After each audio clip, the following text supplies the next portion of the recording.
सभी विद्यार्थियों का मेरा प्रणाम। मैं BL सैनी अपने निजी YouTube चैनल पर आप सभी विद्यार्थियों का स्वागत करता हूं। ऑनलाइन वीडियो व्याख्यानमाला में आज हम बिहारी के दोहों की व्याख्याएं लेकर के आपके सामने उपस्थित हुए हैं। जैसे कि आप सभी ज्ञानार्थियों को इस बात की जानकारी है कि बिहारी रीतिकाल के रीतिसिद्ध काव्य धारा के अंतर्गत आते हैं। इन्होंने 713 दोहे लिखे हैं और उन्हीं दोहों का संकलन एक जगह करके बिहारी सतसई के नाम से वो काव्य जगत में प्रसिद्ध हुए हैं। इसके अलावा इनका और कोई ग्रंथ नहीं मिलता है। बिहारी सतसई के आधार पर ही बिहारी को एक पूर्ण कवि और काव्य के सभी लक्षण ग्रंथों का मार्मिक आचार्य कहा जा सकता है। तो आज हम BA पाठ प्रथम वर्ष के पाठ्यक्रम में बिहारी सतसई से दो दोहे संकलित किए गए हैं, उन्हीं की व्याख्याएं आपके सामने करने का प्रयास करेंगे।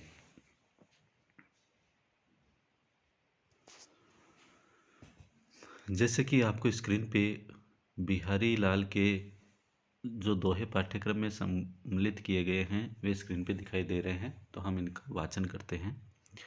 मेरी बहु बाधा हरो राधा नागरी सोई, जातन की झाई परे श्याम हरित दुति होई।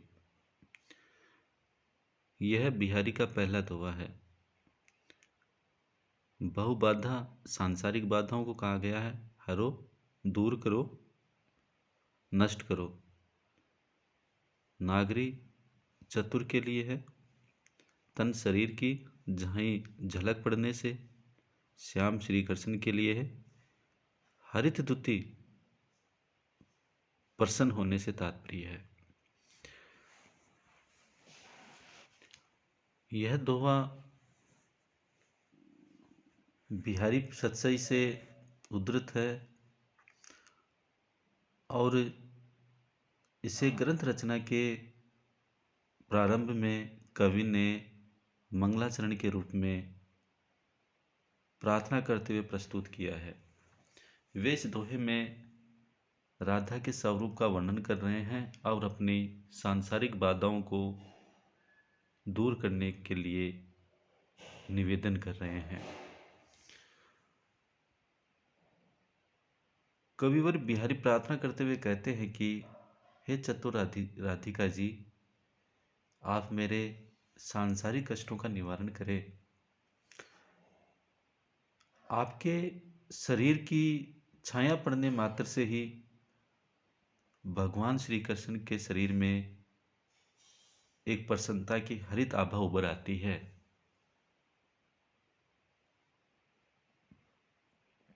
ऐसी श्री कृष्ण को भी आनंद देने वाली राधा जी, आप मेरी सांसारिक बाधाओं को दूर करें। यहाँ इस दोहे में अन्य अर्थ भी लिखे हुए हैं।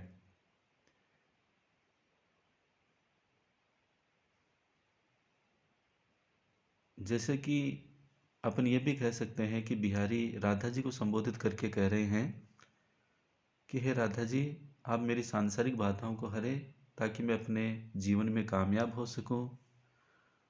आपके शारीरिक परछाई पड़ने के मात्र से ही श्री कृष्ण अत्यंत प्रसन्न हो उठते हैं। भगवान भी अगर आपके शरीर की परछाई पड़ने मात्र से अगर प्रसन्न हो जाते हैं तो मेरे जैसे अधम व्यक्ति पर आप कृपा करेंगे तो उसका जीवन अवश्य ही सफल हो जाएगा। दूसरी ओर रंग वर्णन के अंतर्गत भी इस दोहे को देखा जा सकता है, क्योंकि सुनहरे रंग के साथ श्याम रंग का मिश्रण होने से हरा रंग बनता है। इस प्रकार राधा का गौर वर्ण है, श्याम का या श्री कृष्ण का सांवला रंग है, दोनों को मिलने से हरा रंग निर्मित हो रहा है। इसलिए आप मेरी सांसारिक बाधाओं को भी हर सकते हैं। मुख्यतः इस दोहे में देखें तो बिहारी राधा वल्लभ संप्रदाय से प्रभावित थे और इसी का परिणाम है कि बिहारी सत्सई के प्रारंभ में वो राधा की स्तुति करते हैं या मंगलाचरण के रूप में राधा की ही भक्ति भावना को प्रकट करते हैं। यहाँ काव्यलिंग रूप का अतिशयोक्ति अलंकार है, सलेस अलंकार है और श्रृंगार रस के साथ साथ भक्ति भावना को भी देखा जा सकता है। दोहा छंद है और ब्रज भाषा का प्रयोग इस दोहे में किया गया है। दूसरा दोहा देखते हैं। तजी तीरथ हरि राधिका तन दुती करी अनुरागु, जिहि ब्रज केली निकुंज मग पग पग होत प्रयागु। तजी त्याग करके या त्याग करो, तीर्थों का, हरि श्री कृष्ण के लिए है, तन दुती शरीर की चमक, अनुरागु प्रेम भक्ति भाव, जिहि जिनके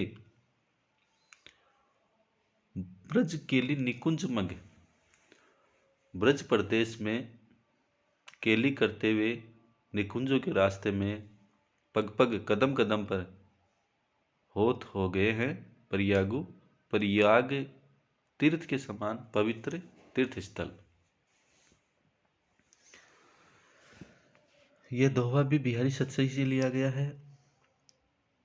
इसमें कविवर बिहारी ने राधा कृष्ण की युगल मूर्ति की उपासना पर बल दिया है और उन्हें अलौकिक एवं पवित्र बता करके उनका महत्व तीर्थ से भी बढ़ करके प्रकट किया है। कवि अपने मन को संबोधित करके या सांसारिक लोगों को संबोधित करके कह रहा है कि हे मन, तजी तीर्थ, तू तीर्थ स्थानों पर भ्रमण करना छोड़ दे, हरि राधिका तन दूती करी अनुरागु, और राधा तथा कृष्ण के शरीर की कांति से प्रेम कर, अर्थात उनकी युगल रूप में साधना कर, भक्ति भावना को प्रकट कर। जिहि ब्रज केली निकुंज मग, उन्हीं के चरण चिन्हों से ब्रज के क्रीड़ा कुंजों के स्थान पर पग पग होत प्रयागु, ब्रज प्रदेश में कदम कदम के ऊपर प्रयाग जैसे पवित्र तीर्थ स्थल बन गए हैं। कहने का तात्पर्य यह है कि राधा और श्री कृष्ण के चरण चिन्हों से ब्रज के पग पग पर अनेक क्रीड़ा कुंजों के स्थानों पर प्रयाग जैसे पवित्र तीर्थ स्थान बन गए हैं। अतः उनके पग स्थलों का ध्यान करके श्रेष्ठ यज्ञों का सुपरिणाम एवं प्रयाग तीर्थ यात्रा का सा सफल पुण्य प्राप्त होगा, जिससे इस जीवन की मुक्ति संभव है या इस शरीर को मोक्ष की प्राप्ति होगी। धार्मिक आस्था के अनुसार अपन देखते हैं कि गंगा यमुना और सरस्वती का संगम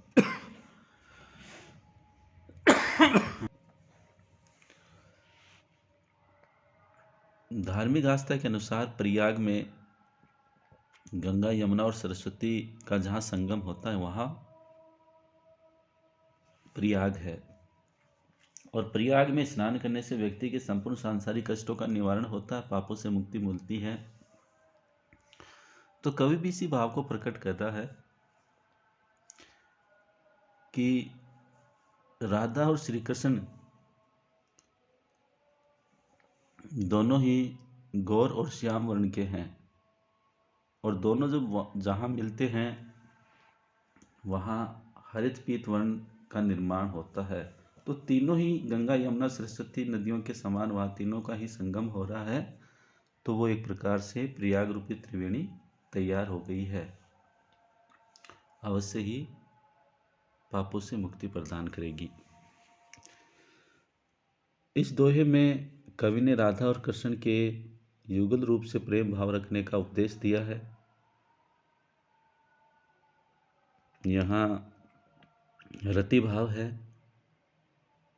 और भक्ति के साथ साथ माधुर्य भाव को प्रकट किया गया है। संपूर्ण दोहे में व्यतिरेक अलंकार है, अनुप्रास, सलेस और पग पग में पुनरुक्ति प्रकाश अलंकार का प्रयोग किया है। तीसरा दोहा देखते हैं। नाची अचानक ही उठे बिनु पावस बनमोर, जानती हो नंदित करी यही दिशि नंद किशोर। नाची नाचना, बिना पावस ऋतु के, बन मोर वन के मोर, नंदित करी आनंदित दिशा नंद किशोर श्री कृष्ण के लिए। कोई सखी राधा या किसी गोपिका को विरह व्याकुल देखकर उसे सांत्वना देती है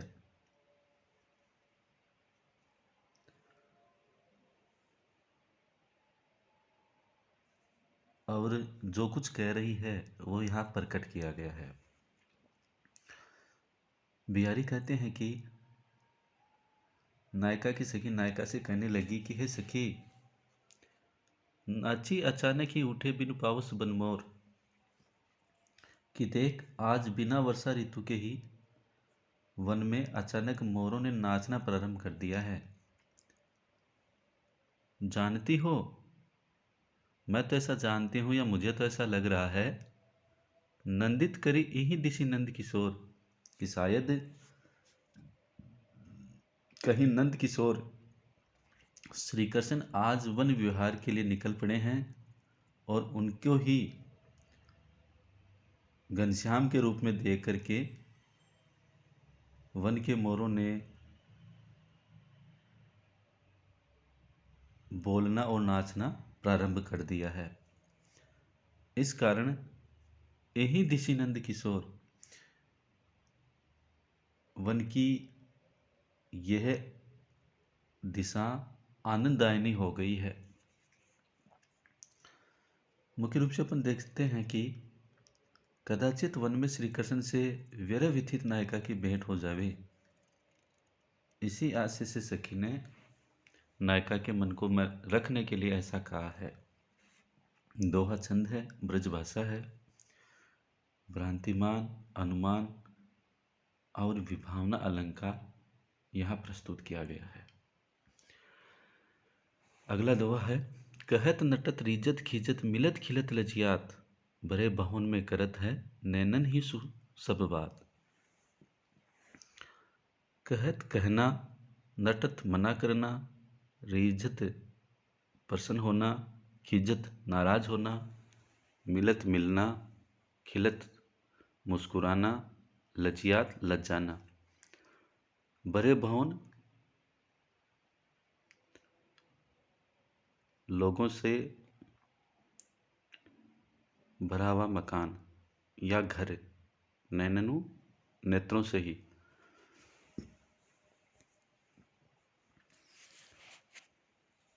यह दोहा भी बिहारी सत्सय से ही लिया गया है। इस दोहे में कवि बिहारी ने नायक और नायिका के नेत्र संकेतों आदि का वर्णन किया है। मुख्य रूप से श्रृंगार रस के अनुभवों की बड़ी ही सुंदर व्यंजना कवि के द्वारा यहाँ की गई है। एक सखी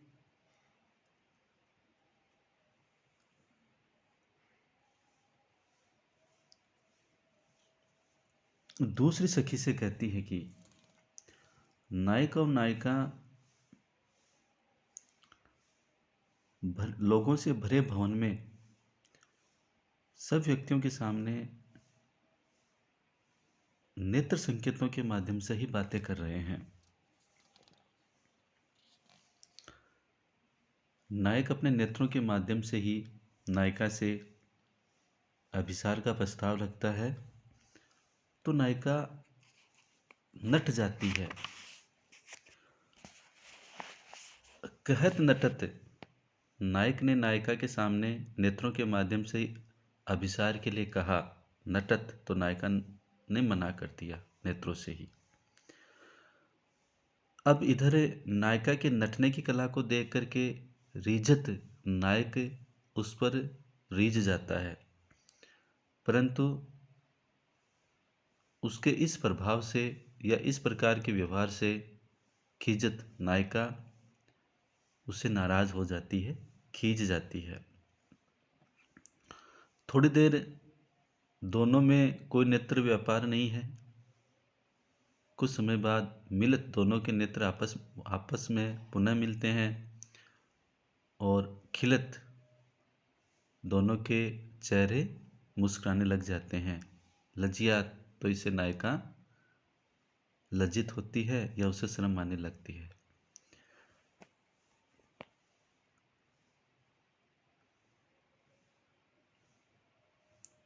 इस प्रकार एक भरे हुए भवन में नैनन ही सब बात कि नायक और नायिका के नेत्र आपस में सर प्रकार की बातें कर रहे हैं। वास्तव में अपन देखें तो बिहारी ने यहाँ समाहार शक्ति का बहुत ही सुंदर परिचय दिया है और श्रृंगार रस के अनुभवों की कुशलता की अभिव्यक्ति की है। कवि की श्रृंगारिक प्रवृत्तियों को मुख्यतः यहाँ देखा जा सकता है। यहाँ अनुप्रास, विभावना और दीपक अलंकारों का प्रयोग है। दोहा, छंद और भाषा ब्रज है। अगला दोहा देखते हैं। नेहु न नैननु को कछु उपजी बड़ी बुलाई, नीर भरे नित पड़ती रहे तऊ न प्यास बुझाई। नेह स्नेह के लिए है, तेल श्लेष का अर्थ है, बलाई विपत्ति कष्ट, नित प्रति हमेशा ही, तऊ तो भी।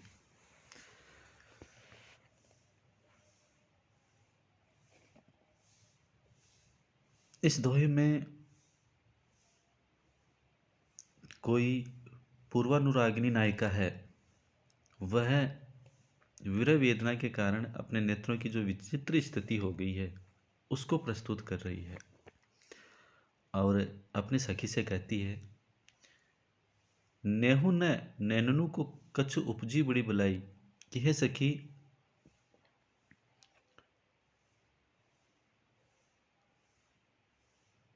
कि मेरे नेत्रों में नेहु न यानी प्रेम रूपी तेल नहीं है, अर्थात मेरी आंखों में जो आंसू आ रहे हैं वो स्नेह के कारण नहीं है, अपितु ऐसा लगता है कि नैननु को कछु उपजी बड़ी बलाई, कि मेरे नेत्रों में बहुत ही विचित्र प्रकार की कोई बीमारी लग गई है जिसके कारण ऐसा हो रहा है। नीर भरे नित पड़ती रहे, कि ये मेरे नेत्र हमेशा ही आंसू से भरे रहते हैं, पानी से भरे रहते हैं। तब उन्हें प्यास बुझाई, तो भी पता नहीं इनकी प्यास क्यों नहीं बुझ रही है। कहने का तात्पर्य कि यद्यपि नेत्रों से निरंतर अश्रुपात हो रहा है और पानी भी भरा रह रहा है, लेकिन फिर भी जो प्रिय दर्शन की तृष्णा है वो नहीं बुझ रही है।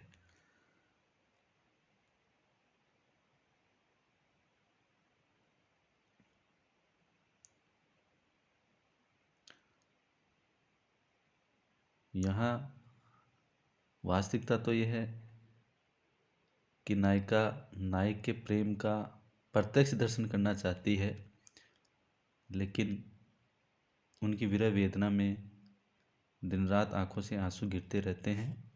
तभी वह अपनी सखी को संबोधित करके ऐसा कह रही है कि शायद ये कोई बहुत बड़ी समस्या हो गई है।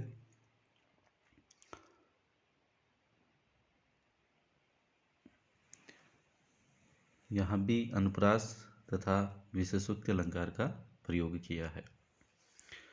पाई महावर तेन को नैन बैठी आई, फिरी फिरी जानी महावरी एड़ी मीड़ती जाए। पाई पैरों के लिए है, महावर सौंदर्य प्रसाधन या मेहंदी के लिए कह सकते हैं। नाइन नाइन नाई जाति की स्त्री, एड़ी मीड़ती मलती जाती है।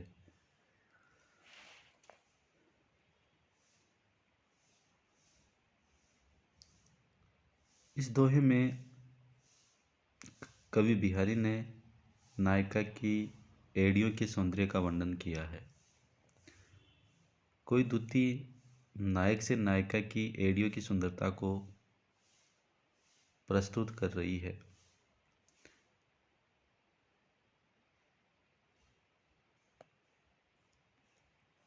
वह कहती है कि नायन उस नायिका के पैरों में पाई महावर देन को, कि नायन उस नायिका के पैरों में महावर लगाने के लिए बैठ गई। नायन बैठी आई, फिर जाने महावरी एड़ी मीटती जाए। लेकिन उस नायिका की जो एड़ियां हैं वह भी महावर की भांति लाल थी, अतः वह भ्रम में पड़ करके उसकी एड़ियों को बार बार महावरी समझ करके मलती जा रही है।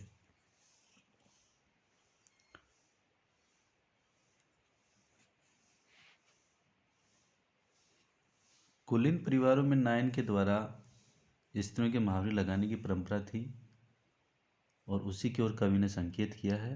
यहाँ भ्रांतिमान अलंकार का प्रयोग किया है। फिरी फिरी में पुनरुक्ति प्रकाश है और ब्रज भाषा का प्रयोग हुआ है। दोहा छंद है।